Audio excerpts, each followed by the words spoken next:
সমবায় নির্বাচনে জেহাদি হামলার ও বাংলাদেশে হিন্দু নিধন ও হিন্দুদের ওপর নারকীয় অত্যাচারের প্রতিবাদে দেউলিয়া ফুলবাজার কোলাঘাটে বিজেপির বিশাল ধিক্কার সভায় অংশগ্রহণ করে হাজার হাজার সনাতনীদের গৌরবময় উপস্থিতিতে বাংলাদেশের লাগাতার হিন্দু নিধন, স্বামী চিন্ময় কৃষ্ণ প্রভু সহ সমস্ত হিন্দু সন্ন্যাসীর মুক্তির দাবি, নারী নির্যাতনের বিরুদ্ধে তীব্র প্রতিবাদ ও ধিক্কার জানিয়ে রাজ্যের সমবায় নির্বাচনে জেহাদি হামলা, রাজ্য জুড়ে দুর্গা মায়ের প্রতিমা ভাঙচুর, সনাতনীদের ওপর অত্যাচারের বিরুদ্ধে সরব হয়ে আক্রান্ত হিন্দুদের সর্বত্রভাবে পাশে থাকার আশ্বাস দিয়ে বাংলাদেশের জেহাদি ইউনূস সরকার ও হিন্দু বিরোধী মমতা সরকারের উৎখাতের ডাক দিলেন ভূমিপুত্র, সনাতনের সেবক, জনপ্রিয় জননেতা তথা রাজ্যের বিরোধী দলনেতা সম্মানীয় শ্রী শুভেন্দু অধিকারী মহাশয়।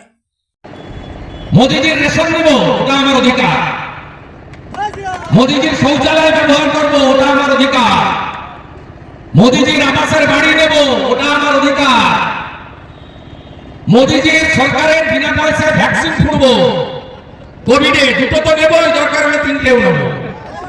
তখন হিন্দুদের ভ্যাকসিন নয়, হিন্দুদের চাল আর গম নয়। ভোট এলে এরা হিন্দুদের পাঠা। জিতে গেছিলেন ৯,০০০ ভোটে, আমাদের হয়তো গোছানোর ত্রুটি ছিল। তারপরে এদের চরিত্র দেখতে দেখতে আপনারা ২০২৪-এর নির্বাচনে পূর্ব পাঁশকুড়ায় প্রায় ২৫০০ ভোটে বিজেপিকে এগিয়ে রেখেছেন।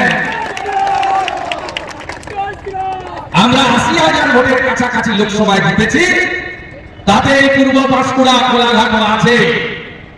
তাই এটা এখন তৃণমূলের ঘাঁটি নয়, এখন নরেন্দ্র মোদীর মাটি আর পদ্মফুলের ঘাঁটি।